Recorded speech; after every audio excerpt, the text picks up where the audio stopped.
Chapter 3. Starry. What do you call living a life where you know you are happy, but you can't feel it? A lie? A false reality? A deception of God's greatest gift to mankind? An empty shell? Emptiness. Yeah, that was it. A void was buried, consuming my chest. Something unseen was plucking my ribs too hard, abused guitar strings that were trying to vibrate, make a melody, but it had no will to do so. It echoed loudly in the cavern that was my hollowing soul.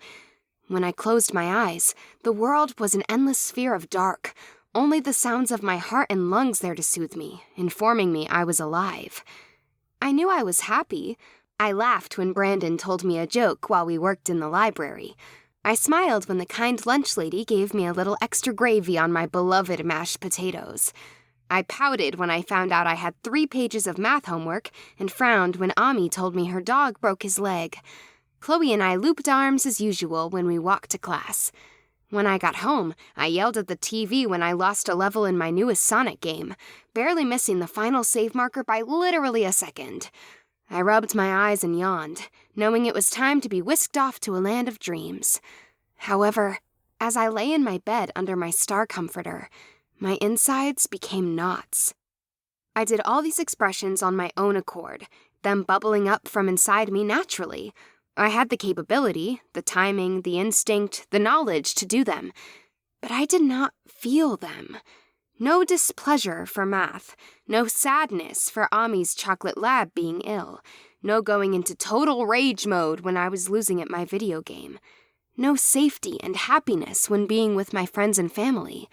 It was like I wasn't alive anymore, but I limped around, fooling everyone, the world's greatest actress, a zombie in blue and yellow star PJs.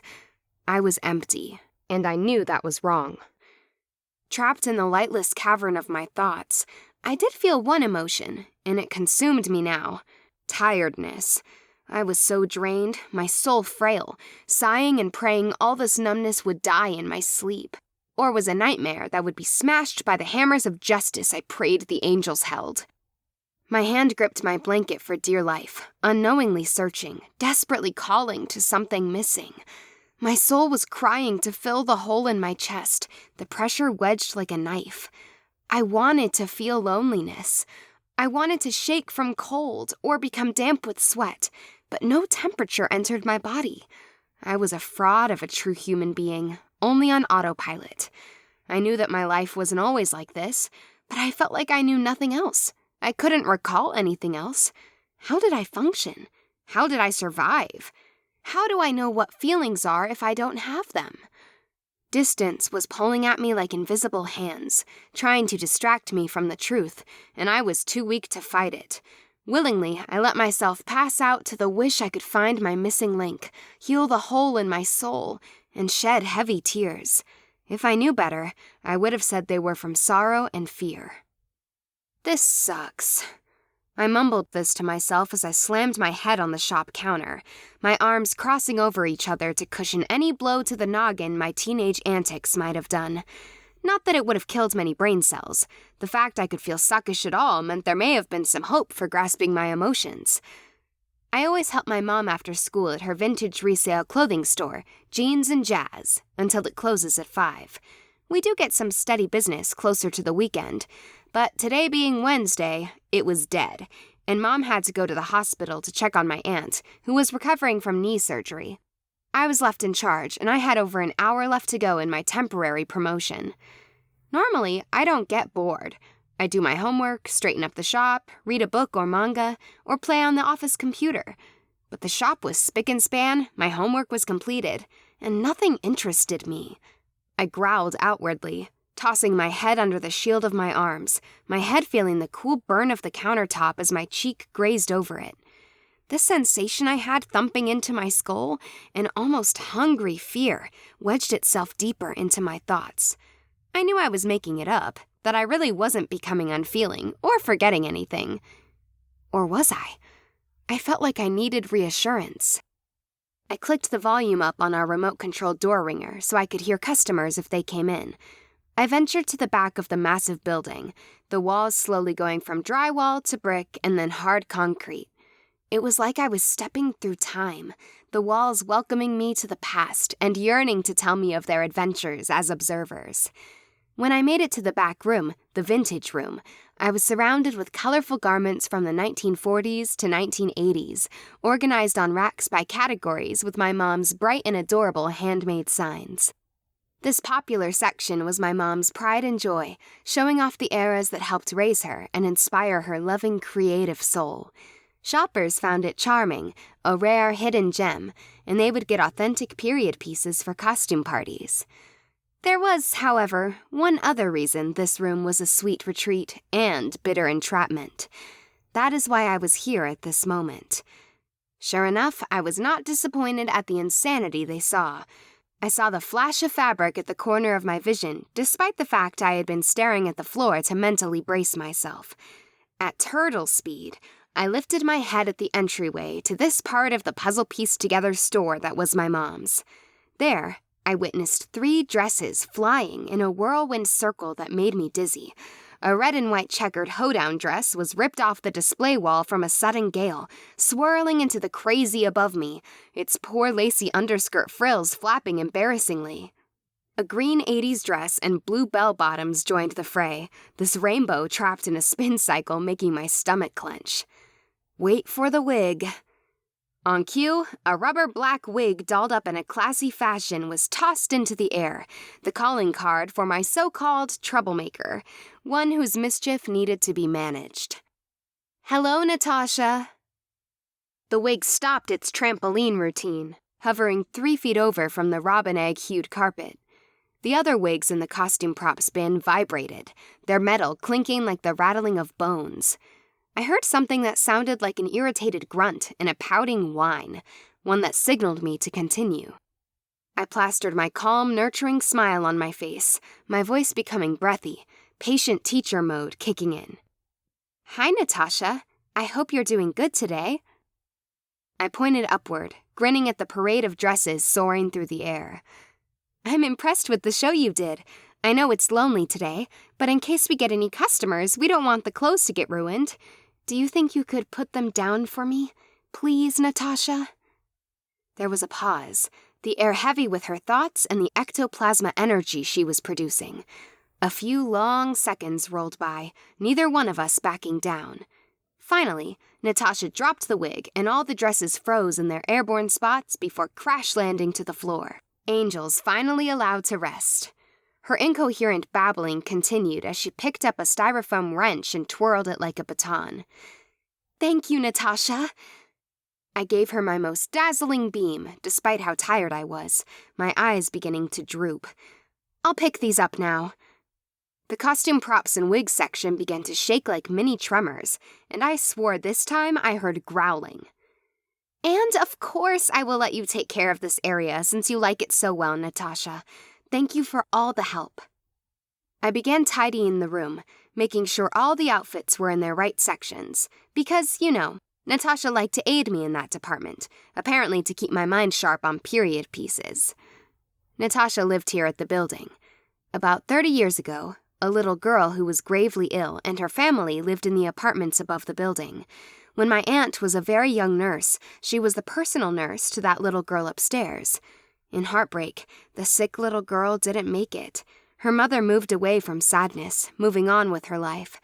But taken by death, the girl couldn't let go of the unfairness at her early end at age 9, her feelings of invisibility manifesting in that trait when she chose to be a ghost. Natasha is that little girl. She always likes to cause mischief in the store, my mother even noticing the oddity of things moving and little grunts. I tell her I believe her and take care of the situation myself. I mean, as the spirit warrior, I am meant to take care of it. Other than Natasha being invisible, even to me due to her ghost grudge and causing more work around here, she really isn't an issue compared to most ghosts. Sometimes I would just come in here to talk about my spiritual outings, encounters, to vent. She never answers, but the air will still or she will make the AC start running or bang a hanger to make it chime. So I know she listens in her own way.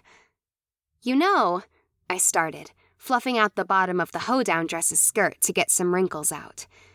I've been feeling off lately, like I don't have any feelings at all, honestly. I know that that's not true, but it's as if a part of me is hidden or missing, like I got whacked in the head with something. I chuckled, exasperated with myself that I couldn't explain it well. I'm not making any sense, am I? 3 hangers on the display wall did a complete 360 rotation in response. Ha, yeah, I'm losing my marbles. You're right, Natasha. My fingers absent-mindedly trailed and ironed out any crinkles I saw in the merchandise in the 80s section after I put the green dress up. I know I'm the spirit warrior for the Lord, and it is my job to help spiritual beings with these gifts. The toy wrench was boomeranged to thump our old AC unit above the small record albums room, Natasha showing her dissatisfaction that I was mentioning helping again. Spirits and ghosts who want help, sorry. Thank you for correcting me. Again.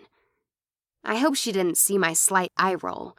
Natasha clearly didn't want help, even though we both knew her final mission. It was as simple as me bringing her aged mother here to help her get closure.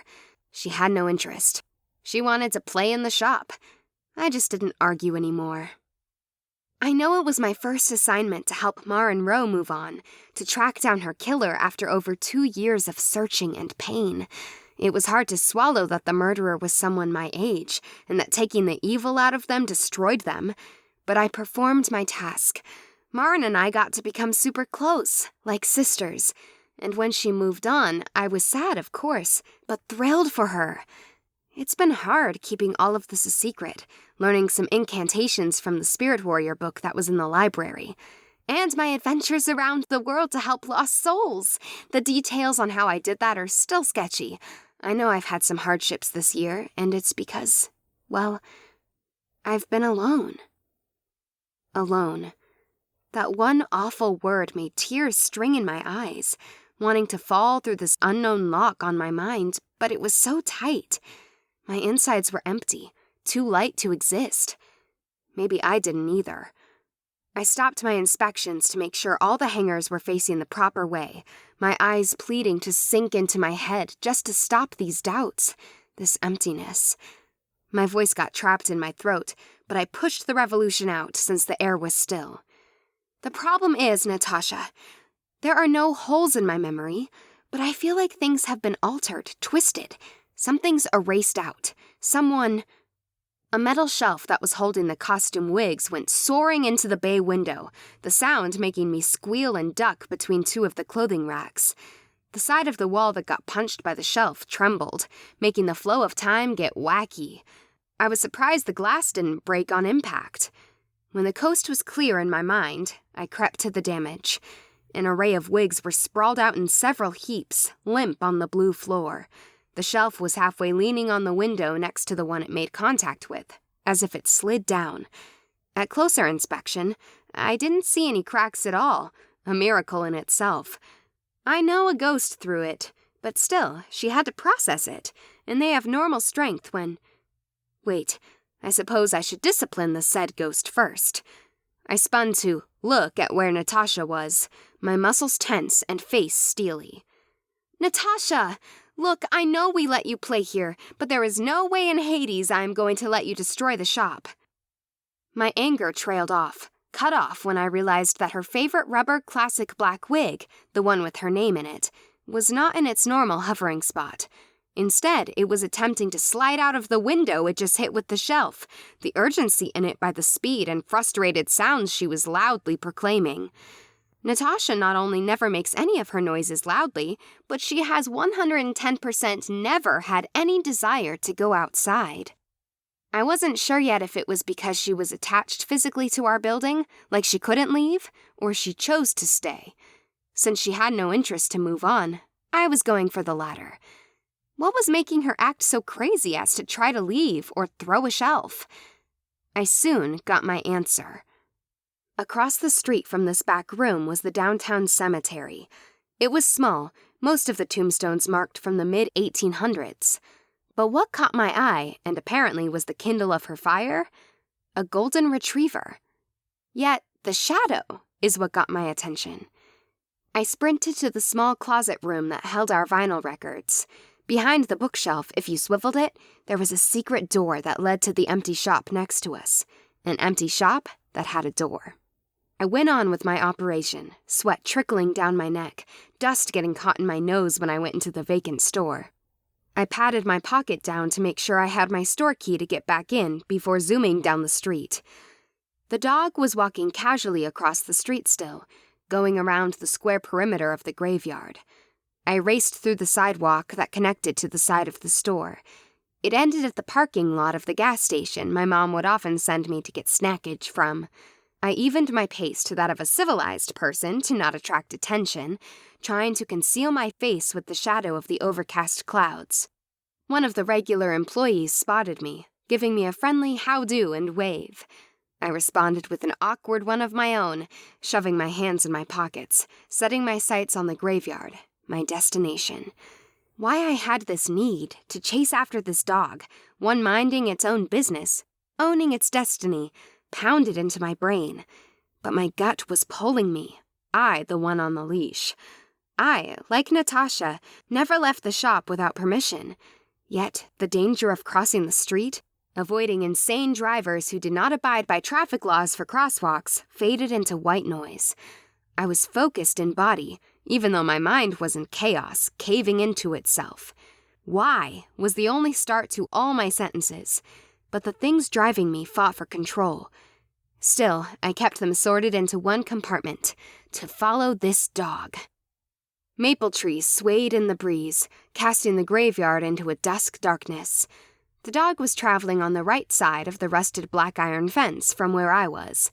It padded along like it had no care in the world, but from the way its darling bushy flag tail bellowed in the wind, I knew it had an intent to bring me here. And the goal for the golden flag? To lead me here. When I got halfway to the right-sided cracked sidewalk, the retriever at the edge about the turn, it halted, looking over its shoulder to give me a pointed look, an expression of wisdom and sadness. The shadow that trailed behind it enlarged, expanding to the length of the pathway, the top of the shadow's heads a foot from my feet. I stepped back on impulse, mesmerized by the silhouette staring at me. The shadow of a young woman,